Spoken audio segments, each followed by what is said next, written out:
से यूपी का सियासी तापमान बढ़ गया है। शौकत अली ने महाराजा सुहेलदेव पर विवादित बयान दिया और उन्हें इसलिए राजा मानने से इनकार कर दिया क्योंकि उनका कोई किला नहीं है। ऐसे में सवाल ये उठता है कि क्या किलों और महलों वाले ही राजा होते हैं? क्या यही सम्मान है राजाओं, महाराजाओं और इतिहास के नायकों का एआईएमआईएम की नजरों में? 2027 के चुनाव में ओवैसी को कितना भारी पड़ेगा ये बयान? और सुहेलदेव भारतीय समाज पार्टी के राष्ट्रीय अध्यक्ष ओम प्रकाश राजभर ने ओवैसी के नेता को ऐसा क्या पाठ पढ़ाया कि एआईएमआईएम इतिहास और सुहेलदेव पर दोबारा बयान देने से और सवाल उठाने से पहले 4 बार सोचेगा? चलिए आपको बताते हैं। नमस्कार, टीवी24 नेटवर्क देख रहे हैं आप। मैं हूं आपके साथ शिखा मेहरोत्रा। उत्तर प्रदेश में 2027 को लेकर चुनावी तैयारियां जोरों पर चल रही हैं। भाजपा, सपा, सुभाषपा समेत तमाम राजनीतिक दल अपनी सियासी जमीन मजबूत करने पर विशेष ध्यान दे रहे हैं। साथ ही अलग अलग वर्गों को साधने के लिए बयानबाजी भी तेज है। जहां एक तरफ ओपी राजभर अखिलेश यादव और सपा को घेरने का कोई मौका नहीं छोड़ रहे, अपनी सुबह की शुरुआत वो तंज भरे ट्वीट के साथ करते हैं और कई बयान भी देते नजर आते हैं। तो वहीं अब इस जुबानी जंग के बीच एआईएमआईएम का नाम भी जुड़ गया है, जिसने महाराजा सुहेलदेव पर विवादित टिप्पणी कर उन्हें मात्र काल्पनिक पात्र बता दिया, जिसका वीडियो सोशल मीडिया पर शेयर करते हुए ओपी राजभर ने भी तगड़ा पलटवार किया है।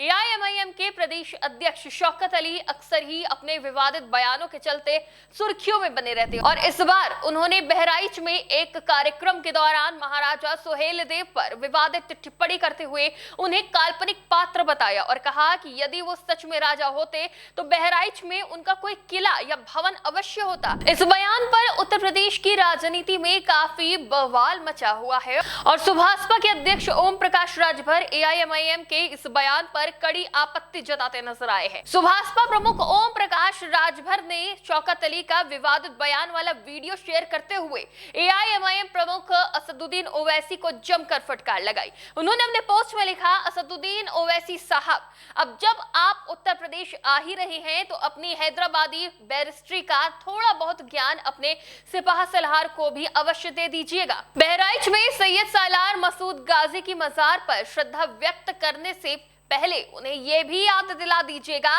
कि यही वो भूमि है जहां चक्रवर्ती सम्राट महाराजा सुहेलदेव राजभर जी ने विदेशी आक्रांताओं के विरुद्ध संघर्ष कर भारत की अस्मिता और स्वाभिमान की रक्षा की थी। अपने सिपाह सलार को समझा दीजिएगा कि वो अपनी हैसियत और व्यक्तित्व के अनुरूप भाषा का प्रयोग करें। अनावश्यक उग्रता और अहंकार का प्रदर्शन इतिहास के पन्नों में कभी सम्मान नहीं दिलाता। इतिहास साक्षी है कि जब चक्रवर्ती सम्राट महाराजा सुहेलदेव राजभर जी के नेतृत्व में इस धरती के वीरों ने विदेशी आक्रमणकारियों के विरुद्ध शस्त्र उठाए थे, तब आक्रांताओं के अभिमान को भी धराशायी होना पड़ा था। इसलिए आप भी स्मरण रखिए और अपने साथी को भी संकेत दे दीजिए कि उत्तर प्रदेश की धरती अपने नायकों, अपने इतिहास और अपने स्वाभिमान का सम्मान करना जानती है। ओपी राजभर ने एआईएमआईएम को उत्तर प्रदेश की धरती और अपने नायकों का सम्मान करने का पाठ तो पढ़ा दिया, लेकिन उत्तर प्रदेश में शौकत अली का ये बयान आने वाले समय में एआईएमआईएम को काफी भारी पड़ने वाला है। उत्तर प्रदेश में राजभर समुदाय की कुल आबादी की अगर बात करें तो राज्य की जनसंख्या का लगभग 3 से 4% राजभर समाज ही है। राज्य में मतदाताओं की कुल संख्या के हिसाब से ये आंकड़ा लगभग 45 से 60 लाख मतदाताओं के बीच बैठता है। हालांकि इस समाज की सबसे बड़ी विशेषता ये है कि ये पूरे यूपी में समान रूप से नहीं बल्कि पूर्वांचल के कुछ जिलों में केंद्रित है। पूर्वांचल में इसका काफी प्रभाव देखने को मिलता है, खासतौर पर वाराणसी, गाजीपुर, मऊ, बलिया, आजमगढ़, जौनपुर और देवरिया जैसे जिलों में राजभर मतदाताओं की संख्या कुल वोटरों का 12 से 22% तक है। अपनी उच्च सघनता के कारण पूर्वांचल की लगभग 40 से 60 विधानसभा सीटों पर यह समुदाय हार जीत का अंतर तय करता है और निर्णायक भूमिका निभाता है।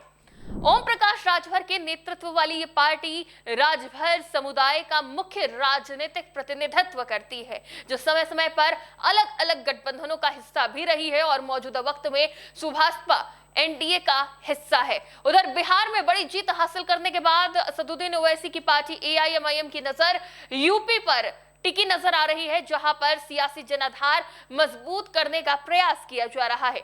माना जाता है कि एआईएमआईएम की मुस्लिम वोट बैंक पर अच्छी पकड़ रहती है, लेकिन उत्तर प्रदेश में बड़ा मुस्लिम वोट बैंक सपा की तरफ शिफ्ट होता है।